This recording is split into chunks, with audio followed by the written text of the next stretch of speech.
அப்பா என்றாலே மகன்களுக்கு ஒத்துப்போவதில்லை. இங்கேயும் அப்படிதான். சந்திரன் அதிகாலை 4 மணிக்கெல்லாம் எழுந்து சுறுசுறுப்பாக தன் வேலைகளை செய்ய துவங்கினான். ஒரு பக்கம் குக்கர் விசில் சத்தம், இன்னொரு பக்கம் மிக்சியில் அவன் தேங்காய் துருவலை போட்டு அரைக்கும் சத்தம் என வீட்டில் பரபரப்பாக வேலை செய்து கொண்டிருந்தான். அவனுக்கு ஒரே மகன் செல்வா, வயது 7, நன்கு உறங்கிக் கொண்டிருந்தான். சந்திரனின் மனைவி விமலா இறந்த தினம் இன்று. ஆம், அவன் மனைவி போன வருடம் மர்ம காய்ச்சலால் அது வந்து இறந்து விட்டாள். விமலாவுக்கு அம்மா இல்லை, அப்பா மட்டும்தான். அவரும் ஆசிரமத்தில் சேர்ந்துள்ளார். உடன் பிறந்தவர்கள் இல்லை.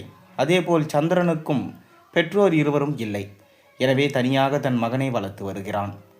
செல்வாக்கு சாப்பாடு என்றாலே வெறுப்புதான். அவனை சாப்பிட வைப்பதற்குள் சந்திரன் யுத்தமே நடத்த வேண்டும். பாவம், அவனை குளிப்பாட்டி சாப்பாடு ஊட்டி அவனை பள்ளிக்கு அனுப்பி வைத்த பின் தான் சந்திரன் அலுவலகத்துக்கு கிளம்ப வேண்டும். அவனுக்கு இது ஒன்றும் கஷ்டமான விஷயம் இல்லை. ஆனால் செல்வாதான் சொல்வதை சந்தோஷமாக ஏற்றுக்கொண்டு செயல்படுத்த வேண்டும் என்ற எண்ணம் மட்டும்தான். செல்வாவுக்கு அம்மா இல்லை என்ற ஏக்கம் அதிகமாகவே இருக்கும். அதனால்தான் என்னவோ அவன் அப்பாவின் பாசத்தை புரிந்து கொள்ளவே தேவையில்லை. சந்திரன் வேலைகளை முடித்துவிட்டு வந்தான். அப்போவே மணி 7 ஆகியிருந்தது. செல்வா, எழுந்திரு, மணி 7, நீ குளிச்சுட்டு அம்மாவை கும்பிடுறோம், வா சீக்கிரம். ஐயோ, இவர் வேற எழுந்திருன்னு உசுரை வாங்குறாரியா. ச்சே, சலிப்புடன் எழுந்தான்.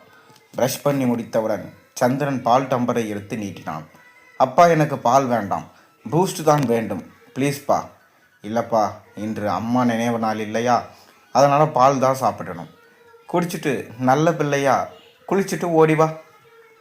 அவன் இஷ்டமில்லாமல் குடித்துவிட்டு குளித்து முடித்து அம்மா ஃபோட்டோவை பார்த்து, அம்மா, ஏம்மா இந்த அப்பா கிட்ட போய் என்னை விட்டுட்டு போயிட்டீங்க? நான் வேண்டாம்னு சொன்னால் அதை பண்ண சொல்கிறாரு. சாயங்காலம் வந்த உடனே படின்னு சொல்கிறாரு. நைட் ஆயிடுச்சுன்னா சீக்கிரம் தூங்கு, காலையில் சீக்கிரம் எழுந்திருக்கணும்னு சொல்கிறாரு என தன் மனதில் உள்ளதை தன் அம்மாவிடம் சொல்லி கொண்டிருந்தான். அவன் அம்மா இருந்தாலும் அதையே தான் சொல்லியிருப்பாள், செய்திருப்பாள். பாவம், அது அவனுக்கு தெரியவில்லை. சந்திரனும் வந்தான். இருவரும் சாமி கும்பிட்டு விட்டு சாப்பிட்டு கிளம்பினார்கள். செல்வாவை பள்ளியில் விட்டுவிட்டு அவன் அலுவலகத்துக்கு போனான். சந்திரன் அலுவலகத்துக்கும் அன்று பணி கொஞ்சம் அதிகமாக இருந்தது. மாலை ஆனதும் செல்வா பள்ளியிலிருந்து வருவதற்கு ஆட்டோ ஏற்பாடு பண்ணியிருந்தான் சந்திரன். அவன் வந்ததும் பக்கத்து வீட்டு விஜயக்காவிடம் கொஞ்சம் நேரம் இருப்பான். சந்திரன் வந்ததும் அவனை தன் வீட்டுக்கு அழைத்து வருவான். சந்திரன் எது சொன்னாலும் செல்வாவுக்கு விருப்பம் இருக்காது. ஆனாலும் அப்பாவுக்காக செய்வான். செல்வாவுக்கு இது செய்தால் நன்றாக இருக்கும், அது செய்தால் நன்றாக இருக்கும் என எண்ணினானோ தவிர அதில் செல்வாவுக்கு சந்தோஷமா இல்லை அவன் ஒரு நாளும் யோசித்ததில்லை.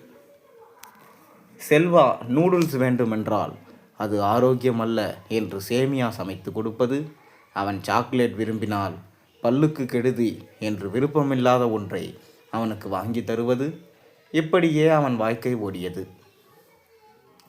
அவன் படிப்பிலும் சந்திரன் சொல்லியபடியே ப்ரொஃபஷன் கோர்ஸ் எடுக்க வேண்டிய கட்டாயத்தில் இருந்தான் செல்வா.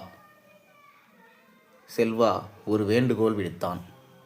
நான் நீங்கள் சொல்கிறபடி குரூப் எடுத்தா வெளியூரில் தூரமாக இருந்து படிக்க அனுமதித்தால் மட்டுமே நீங்கள் சொல்லும் படிப்பை எடுத்து படிப்பேன். சந்திரனும் சரி என்று ஒப்புக்கொண்டு கல்லூரியில் சேர்த்து விட்டு வந்தான். சந்திரன் இங்கிருந்து பணம் மட்டும் அனுப்பி வைப்பான். ஃபோனில் நலம் விசாரித்து கொண்டான். முதல் வருடம் முடிந்து லீவுக்கு நான் ஊருக்கு வரவில்லை, இங்கே அருகே நண்பன் வீட்டிலேயே தங்கிக் கொள்கிறேன் என்று சொன்னான். சந்திரனுக்கு மனம் கேட்கவில்லை. தன் மகனை காணாமல் ஏங்கி போனான். அதனால் நாம் சென்று அவனை பார்த்துவிட்டு வருவோம் என்று கிளம்பினான். அவன் நண்பன் முகவரி ஏற்கனவே வாங்கி வைத்திருந்ததால் இப்போது அது உபயோகமாகிவிட்டது என்றாகி கிளம்பினான். அங்கே விஸ்வா, டேய், அப்பா உன்னை தேடுவார்ல, நீ ஊருக்கு போகாமல் இங்கே இருக்க முடிவு பண்ணிட்ட? செல்வா, இல்லைடா, அங்கே போனால் ஓவராக பாசத்தை காண்பிக்கிறேன்ற பேர் வழின்னு என்னை இம்சப்படுத்துவார். அதான் நான் போகலை. எனக்கு விருப்பம் இருக்கா இல்லையான்னு பார்க்காம எதையாவது சொல்லிட்டு செஞ்சுட்டு இருப்பார். நான் போகலை. நீங்கள் என் விருப்பம் போல் ஜாலியாக இருக்க போகிறேன். இனிமேல் இப்படி தான். நான் ஊர் பக்கம் போக போகிறதில்ல. அப்பா அப்பான்னு தொந்தரவு இல்லாமல் ஜாலியாக இருக்க போகிறேன். அவர்கள் பேசியதை கேட்ட சந்திரன் அப்படியே ஆட்டி போயிட்டார். நாம் செல்வாவுக்கு பிடிக்குமென செய்தது எல்லாம் இப்படி அவனுக்கு விருப்பமில்லாமல் போய்விட்டதே என்று மிகவும் வருந்தினார். இத்தனை நாட்களாக செல்வாவிற்கு பிடிக்காததை திணித்து கொண்டிருந்தேன். அவனை இனிமேல் எந்த தொந்தரவும் செய்யக்கூடாது. அவனுக்கு நல்லது எது கெட்டது எது என தெரிந்து கொள்ளும் பக்குவம் வந்துவிட்டது. அவன் சந்தோஷமாக இருக்கட்டும் என எண்ணி அங்கிருந்து கிளம்பினான். மறுநாள் எப்பவும் போல வேலைக்கு கிளம்பினான் சந்திரன். ஆனால் வேலையில் அவனால் கவனம் செலுத்த முடியவில்லை. வேலையில் பிழை வந்து கொண்டே இருந்தது. இதையே நினைத்து கொண்டு மெஷினை இயக்கும்போது கை தவறி மெஷினில் கொடுத்து விட்டான். உடனே மருத்துவமனைக்கு கூட்டிச் சென்றார்கள். ஆனால் கையை இயக்கும் நிலை உருவாகியது. அவனை பக்கத்திலிருந்து பார்த்து கொள்ளக்கூட ஆள் இல்லை. அவனது நண்பர்களும் விஜயாக்காவும் ஒத்தாசையாக இருந்து கவனித்து கொண்டார்கள். அவன் இதை தன் மகனுக்கு தெரியப்படுத்த விரும்பவில்லை. மேலும் அவனால் பணியில் தொடர்ந்து இருக்க முடியவில்லை. எனவே தனது வேலையை விருப்ப ஓய்வு பெற்று வந்தான். இருக்கும் வீட்டு வாடகைக்கு விட்டு அதில் வரும் வாடகை பணமும் கம்பெனியிலிருந்து தந்த பணமும் வைத்துதான் தனது மகன் கல்லூரி படிப்புக்கு பணம் அனுப்பி கொண்டிருந்தார். சந்திரன் தனியாக சின்ன ஒரு குடிசை வீட்டில் தனது காலத்தை கழித்து வந்தான். அந்த வீட்டை சுற்றி சின்னதாக தோட்டம் போட்டு அதில் தன்னை ஈடுபடுத்தி கொண்டு மனதில் உள்ள கவலைகளை போக்கிக் கொண்டிருந்தார். கல்லூரி முடியும் வரை தன் மகனுடன் தொடர்பில் இருந்தார். அதன் பிறகு அவர் அவனை தொடர்பு கொள்ளவில்லை. இருந்தபோதிலும் செல்வாவை அவர் மறக்கவில்லை. அங்கே செல்வா அவனுக்கு விருப்பமில்லா படிப்பு என்றாலும் ஓரளவுக்கு படித்து முடித்து அவனே வேலையும் தேடி வேலையில் இருந்தான். அவனுக்கு நாம் அப்பா இல்லாமல் சந்தோஷமாக பிடித்த வேலையை செய்து கொண்டு பிடித்த நேரத்தில் தூங்கி பிடித்த நேரத்தில் இருந்து பிடித்ததை வாங்கி சாப்பிட்டு அங்கே செல்வாக்காக இருந்தான்.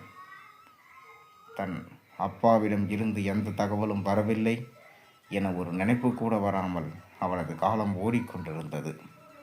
அவன் அப்பாவை நினைக்கின்றவனோ இல்லையோ அம்மாவை நினைப்பான்.